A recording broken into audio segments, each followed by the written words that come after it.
kkooti enkulu mu Kampala egenda kusalawo olunaku olw'enkya oba kano Dr. Kiiza Besigye asaanidde okweyimirirwa ave mu kkomera asobole okuvanga ewaka nga bwawoza emisango egimuvunaana. Besigye avunaanibwa gwa kulya munsi ye Lukwe bweyasalawo okwerayiza ku bukulembeze bw'eggwanga gye buvuddeko.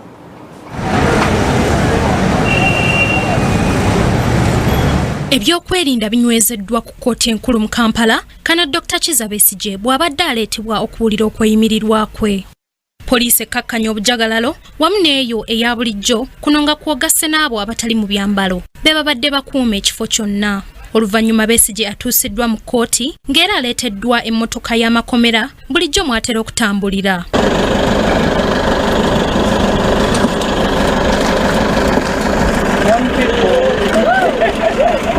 Ono asimbiddwa mu maaso g'omulamuzi Wilson Musene Musaalu era bapulida be nga bakulembeddwamu Ernest Kalibala ne Fred Mpanga bawadde okusaba kwabwe eri kkooti omuntu waabwe atandika okuwoza ng'ava wabweru. Okusinziira ku bapulida bano, omuwawaabirwa asussizza emyaka 6 ate ng'alina amaka wamu n'abantu baalabirira.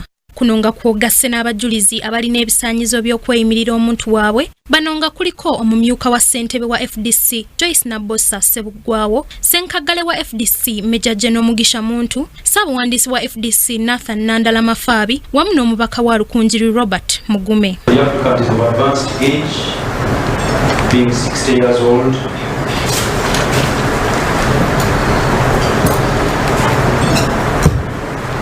That, my lord, is contained in paragraph 12 of the affidavit in support. The third ground, my lord, is that the applicant has a permanent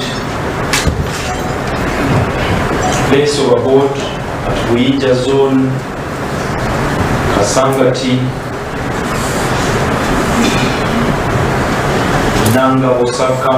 wabula oludda oluwaabi nga lukulembeddwamu omuwaabi wa gavumenti omukulu Akelo Florence luwakanyizza ensonga eno nga lugamba nti Besigye talina bisaanyizo bya kweyimirirwa.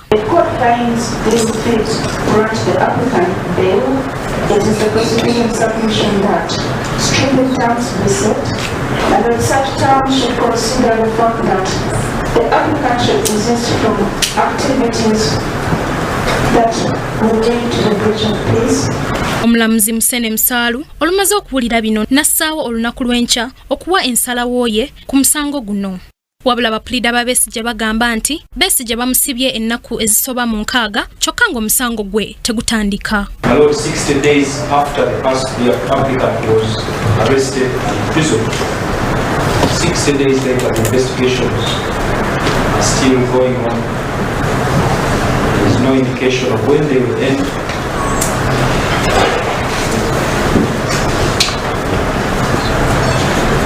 Therefore, to keep the applicant in custody would be to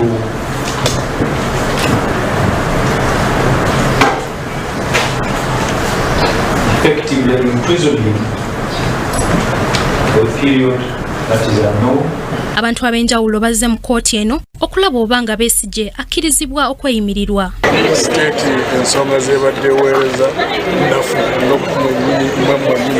kuteekwa mwazi singa tumanya nti no tulina eddembe twenkanankana fena wansi w'amateeka then tusobola okwogera ku birala. Justice delayed is justice denied. Bajja kumutta n'enkya tujja kukomaweera tewalina kye bagenda okukola wabula okumutta. Simanyi Museveni alowooza nti ayinza okumusiba emyaka 5 yonna. Tekisoboka, eno ttaamu egenda kumubeera kizibu kubanga teyawangula. Oluvannyuma Besigye azziddwa mu kkomera e Luzira gy'agenda okuggyibwa enkya okuwulira ensalawo y'omulamuzi. Eggulire lino likusakiddwa e Kirk Ronald ku lwa Kingdom TV amalindirire.